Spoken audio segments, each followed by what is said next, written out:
दोस्तों उत्तल लेंस के लिए रेखीय आवर्धन क्षमता कैसे सूत्र निगमन करते हैं उसके बारे में देखेंगे। कुछ बच्चों का डाउटनेस होता है, जो डाउट हो रहता है रेखीय आवर्धन क्षमता उत्तल लेंस में कैसे निकालते हैं, वो डिफरेंस आज क्लियर करेंगे। तो रेखीय आवर्धन क्षमता कैसे निकालेंगे आइए देखते हैं। तो सबसे पहले हम इमेज बनाते हैं इस तरीके से, जैसे मैंने इमेज बनाया है। देखिए इस तरीके से ये आपका हो गया L और जो आपका O दिख रहा है उसमें पॉइंट में वो आपका ऑप्टिकल सेंटर है और सीधी रेखा मुख्य अक्ष है। ठीक है, अब O से उतनी दूरी पर, जितनी दूरी पर F1 लेंगे उतनी ही दूरी पर दूसरे साइड में F2 बिंदु लेंगे। इस तरीके से F2 बिंदु लेंगे। इसे याद ध्यान रखेंगे कि F1 और O से जितनी दूरी है उतनी O F2 के बीच की दूरी पे होगी। एक वस्तु ऐसे लेंगे AB, जैसे मैंने यहाँ लिया है AB वस्तु लेंगे। तो वस्तु मैंने लिया, अब मैं बता रहा हूँ कि A से एक प्रकाश किरण जाएगा जो आपका इस लेंस से टकराते हुए F2 बिंदु को प्रतिच्छेद करता है, जैसे यहाँ किया है। फिर A से एक प्रकाश किरण जाएगा तो ऑप्टिकल बिंदु से प्रतिच्छेद होकर जाएगा और F2 जो बिंदु है उस प्रतिच्छेद रेखा को भी प्रतिच्छेद करेगा इस तरीके से। तो जो AB है उसका प्रतिबिंब यहाँ बन रहा है, जहाँ पे दोनों रेखा आपस में कट रही हैं, तो यहाँ B' A' उसको नाम दे देते हैं। ठीक है, नाम दे देते हैं। तो ये आपका AOB एक आपका बन गया और दूसरा आपका जो है B'-A'-O, ये दूसरा ट्रायंगल बन गया। तो आगे देखेंगे। अब AB आवर्धन क्षमता को मैग्नीफिकेशन कहते हैं, जिसका पहला अक्षर M होता है। ठीक है, तो AB आपका वस्तु की लंबाई होगी और B'-A' आपका जो है ये हो गया प्रतिबिंब की लंबाई। तो हम लिखेंगे M बराबर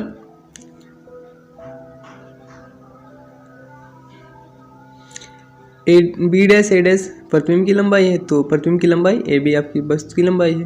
तो प्रतिबिंब की लंबाई अपन वस्तु की लंबाई ऐसे लिखेंगे, सॉरी वस्तु की जगह पे लंबाई होनी चाहिए। तो इस तरीके से बनाएंगे।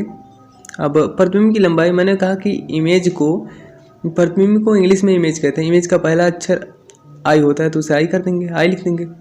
और वस्तु की लंबाई जो होती है, वस्तु को इंग्लिश में ऑब्जेक्ट कहते हैं। ऑब्जेक्ट का पहला अक्षर O होता है तो यहाँ O लिख देंगे। अब इसको हम सिंपल में लिखते हैं M = I/O। ये आपका रेखीय आवर्धन का सूत्र हो गया। ये उत्तल लेंस अवतल लेंस दोनों के लिए हो सकता है।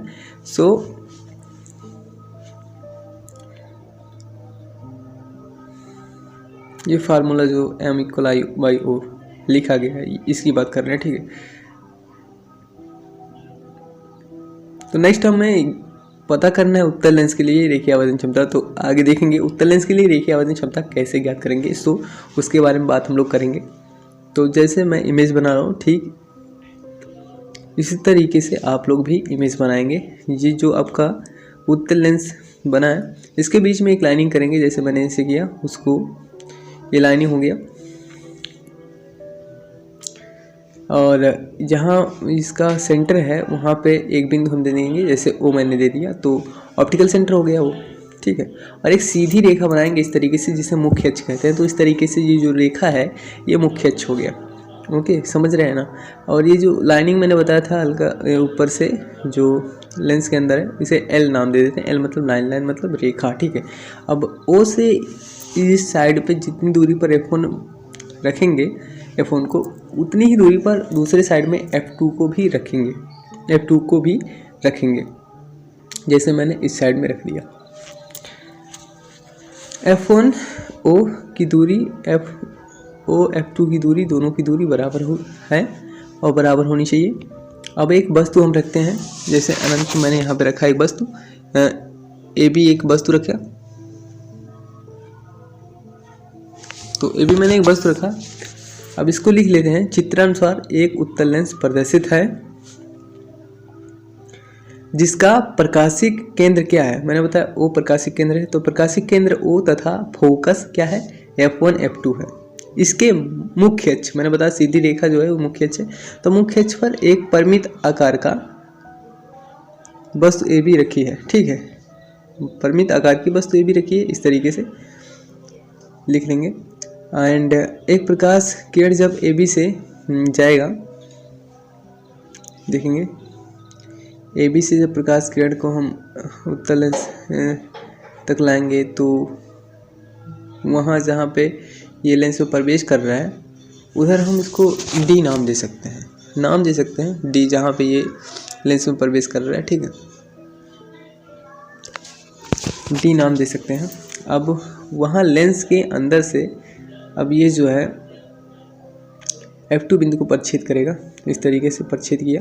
फिर ए से एक प्रकाश किरण इधर जो निकल रहा है, ए से एक प्रकाश किरण हम लेंगे जो ओ ऑप्टिकल सेंटर से परिच्छेद करे, इस तरीके से परिच्छेद करते हुए F2 वाले बिंदु जो परिच्छेद किया था उस रेखा को परिच्छेद कर रही है, ठीक है। तो जहाँ पे ये दोनों रेखाएं आपस में कटती है ना, वो आपका प्रतिबिंब होता है, तो वो प्रतिबिंब की लंबाई हो गई, ठीक है। उसको हम नाम दे देते हैं A डैश B डैश, ठीक है, इस तरीके से। अब उसको भी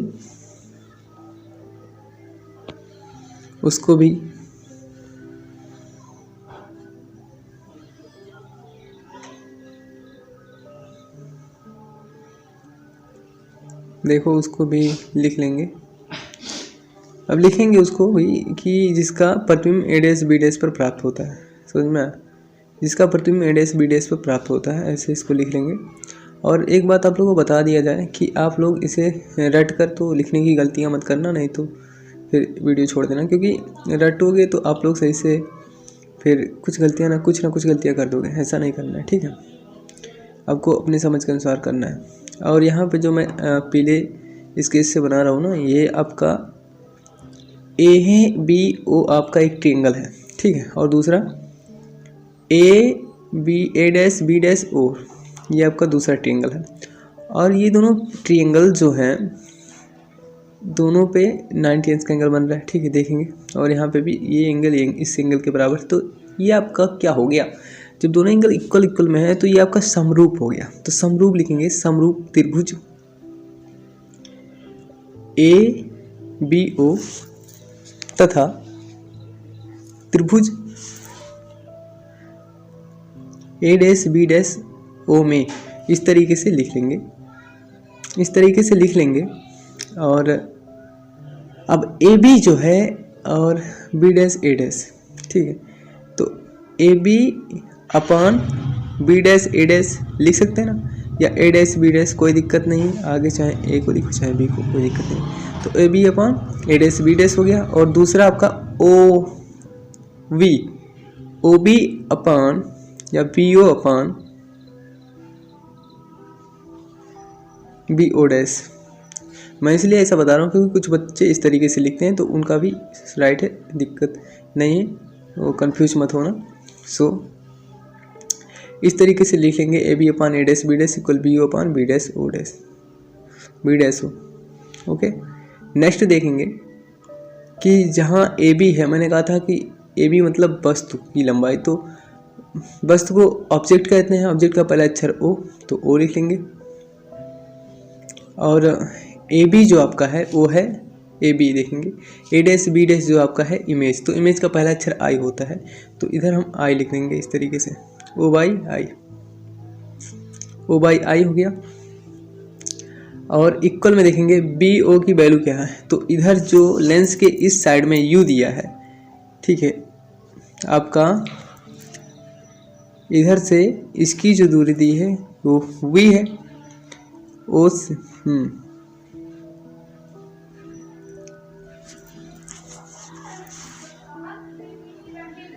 बी ओ में आपका बी से ओ तक की दूरी जो है वो यू से दिखाएंगे क्योंकि वो वस्तु की दूरी है, और इस साइड में जो आपकी है वो ए डैश से ओ तक की दूरी वो आपकी प्रतिबिंब की दूरी है, तो उसे वी से दिखाएंगे, तो इस तरीके से दिखाएंगे। और आगे लिखेंगे ओ अपान ए इक्वल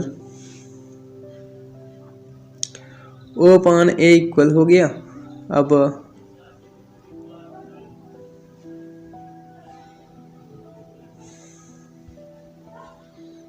यहाँ ओ बी की दूरी क्या है, ओ बी की दूरी भाई यू दिया है यहाँ पे, ठीक है, तो ओ बी की दूरी यू जो प्रकाश है ना, ए ओ बी जो आपका ट्रिंगल है उसकी ओ बी की दूरी आपकी यू दी है, ठीक है, यू दी है। और जो आपका इधर दिया है त्रिभुज में ए डैश ओ उसकी दूरी वी है, ठीक है। यहाँ पे देखेंगे तो ओ बी की यू हो गई और तो यहाँ माइनस यू लिख देंगे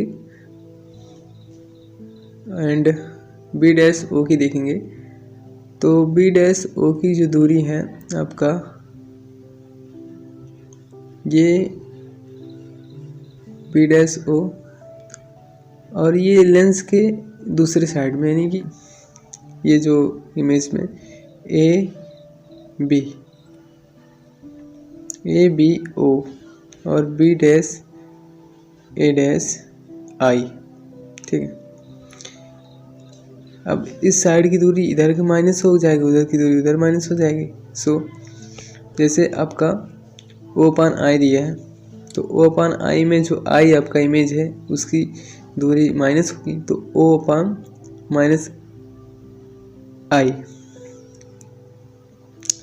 अब ओ से बी तक की जो दूरी है वो ए ओ बी जो प्रकाशिक किरण है वो आपका दोनों की दूरियां क्या होंगी, क्या हो सकती है, यू। तो ध्यान रखेंगे ओ बी की दूरी यू, ओ से ये जो मुख्य और लाइनिंग है उस पर जो बी बिंदु है उसकी दूरी हो जाएगी यू, ठीक है। तो यहाँ यू लिख देंगे माइनस यू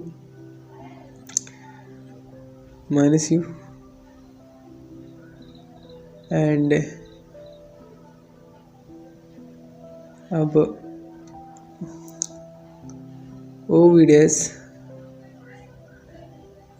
एंड यहाँ पे इसकी दूरी वी होगी तो इमेज की दूरी भी लिख देंगे। अब इधर क्या हो जाएगा, माइनस इधर आ गया, माइनस आगे आ गया, ओ बाई आई हो गया और इधर का माइनस इस साइड में आगे आ जाएगा यू बाई भी। अब इधर क्या हो जाएगा, माइनस से माइनस कैंसिल हो जाएगा तो ओ इस तरीके से देख लेंगे। m बराबर क्या मैंने सूत्र निकाला था, m बराबर आई बाई ओ निकाला था ना आगे, तो m बराबर आई बाई ओ जो फार्मूला निकाला था, जब इसको अगर ओ को ऊपर करेंगे आई नीचे आएगा तो इसमें भी एक्सचेंज होगा, यानी कि बी ऊपर चला जाएगा यू नीचे आ जाएगा। तो इस तरीके से अगर इसमें पलटेंगे तो वो भी आ जाएगा, जैसे आई ऊपर गया वो नीचे आया तो बी ऊपर चला जाएगा यू नीचे आ जाएगा, इस तरीके से। अब इसके स्थान पे हम m लिख देंगे और इधर हो जाएगा b अपान यू, इस तरीके से b अपान m बराबर b अपान यू, ये आपका निकल गया m बराबर b अपान यू। यही उत्तल लेंस के लिए रेखीय आवर्धन क्षमता का सूत्र है। अब आप इसको स्क्रीनशॉट भी ले सकते हैं, ठीक है।